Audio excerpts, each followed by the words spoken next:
So what I've got here are about 2 chicken breasts that I've cut into strips. And you can use tenderloins as well. Add in a cup of buttermilk.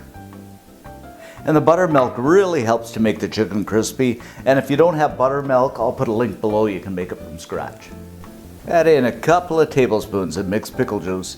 You don't have to use this, but it adds the sweetness. I just like it. An egg.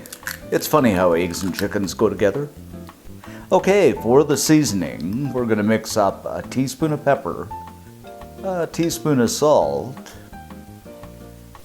a teaspoon of garlic, some chili powder, gotta have that chili powder, onion powder, and last but not least, some hot pepper flakes, just for that heat. Give this a mix up. Now this is really easy to remember because it's all 1 teaspoon type of thing.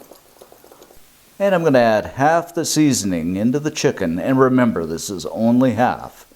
I'm going to use the other half for something else.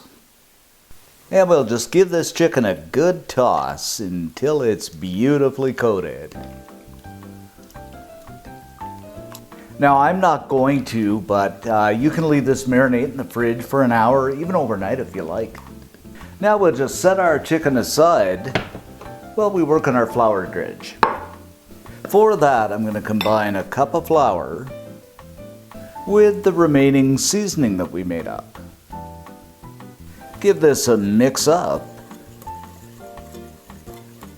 Okay, we'll grab up Miss Chicken here and give it a good dredge in the flour mixture. And just make sure this is completely coated. Give it a shake off and set it aside on a wire rack. Next up, let's add some oil to a pan. And you can always, air fry this, or you can even bake it, but I'm going to fry it today. Now we've got our oil to about 350 Fahrenheit or 180 Celsius. I'm going to add the chicken in. And I'm going to fry this up in batches until it's a beautiful golden brown.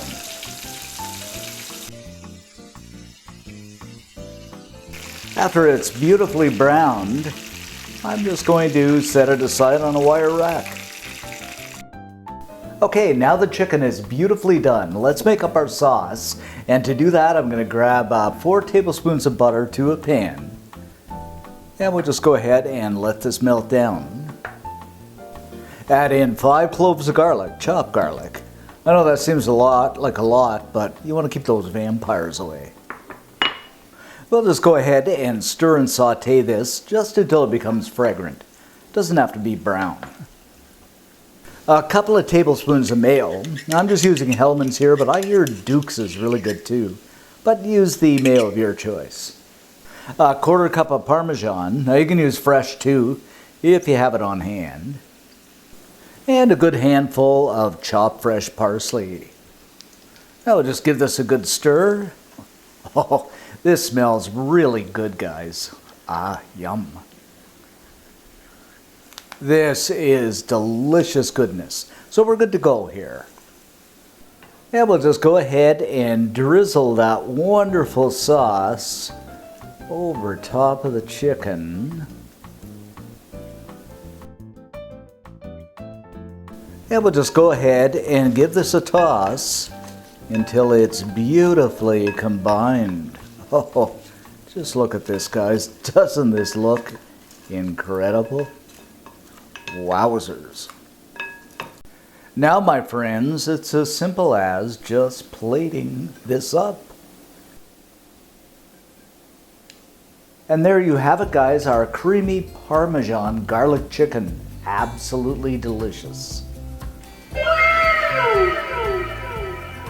Oh, and just look at this, guys. Doesn't that look incredible? And once again, my friends, chicken cheers. Okay, let's give this a taste and see.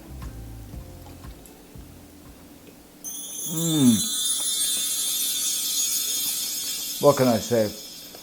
Absolutely delicious, guys. Like I said, it's creamy, it's garlicky, it's cheesy. I just love the seasoning. Oh, absolutely incredible. You're gonna love this. And as always, for this recipe and many more great recipes, head on over to cookandshare.com. All kinds of cool stuff over there. Tune into the radio station if you get a chance. And if you like what you saw and you want more of our recipes, subscribe. And of course, give us that thumbs up. Thanks for watching, guys. Stay safe. Catch you next time.